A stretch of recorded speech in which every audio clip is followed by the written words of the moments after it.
অনিচ্ছাকৃতভাবে যে আরে ভাই, কোনটা ইচ্ছাকৃত ভুল আর কোনটা অনিচ্ছাকৃত ভুল সেটা সবাই বুঝতে পারছে। নাটক কম মারা। ভুল বা ভারতীয় সেনাদের বিরুদ্ধে যে কথা আমি বলেছিলাম তার জন্য না মানে এখন ক্ষমা চেয়ে কি হবে? সেদিন মনে ছিল না যে এর জন্য আমাকে অনেক কিছু ফেস করতে হবে? এখন কি হচ্ছে? এখন ক্ষমা চেয়ে কি হবে? ক্ষমা চালে সব কিছুর ক্ষমা করা যায় না, এটা তো নাই। কেউ ক্ষমা করবে না তোকে, কেউ না। ভীষণভাবে আমি দুঃখিত। ঘরে বসে বউয়ের সাথে লটর পটর আর জিমে যাওয়া, ভালো মন্দ খাওয়া আর দেশ রক্ষা করা কি এক হলো নাকি? কি মনে করিস এক? এত সহজ? তাহলে পড়াশোনা শিখে আর্মিতে জয়েন করনি কেন? ঘরে বসে জিম করছো, বডি বানাচ্ছো, তাহলে ওটা যদি সহজ মনে ছিল তাহলে ওইটা করনি কেন? কে ভাই আজকালকার দিনে সহজকে ছেড়ে কঠিন পথ বেছে নেয়? হ্যাঁ, কে আছে? আমি যার জন্য আজকে আমি আইনের দ্বারস্থ হয়েছি। আইন যা সাজা আমাকে দেবে আমি সেই সাজা মাথা পেতে নিতে রাজি আছি। কেন এখন কেন মাথা পেতে নেবা? এই তো বড় বড় ডায়লগ দিতে, বালটাও ছিপতে পারবে না, এই করতে পারবে না, ওই করতে পারবে না, তো গেল, শেষ হয়ে গেল তো সব। কোথায় গেল এত ডায়লগ, এত দাদাগিরি, এত এই আমার কেউ কিচ্ছু করতে পারবে না, এই না সেই না, হয়ে গেল তো?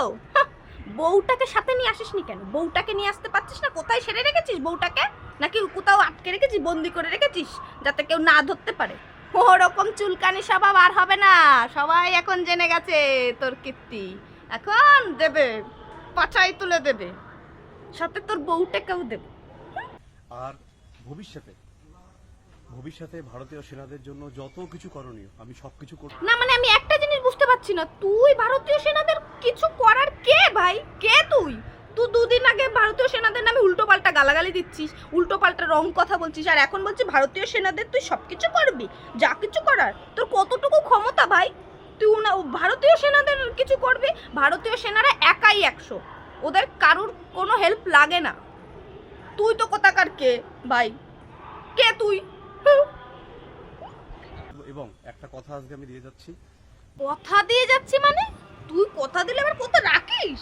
ওরে বাবা, যে দুদিন আগে একরকম কথা বলছে এখন আর একরকম কথা বলছে, তার আবার কথার কোনো দাম আছে নাকি? কথা ঠিক ঠিক আছে তোর? এ কি? ভবিষ্যতে সব থেকে ভালো আমার এলাকায় অন্তত সেনা যেগুলো বের হবে সেটা আমার জিম থেকে বের হবে। না মানে এটা ঠিক বুঝতে পারতেছি না, এটা কি জিমের প্রমোশন হচ্ছে নাকি ক্ষমা চাওয়া হচ্ছে? কোনটা?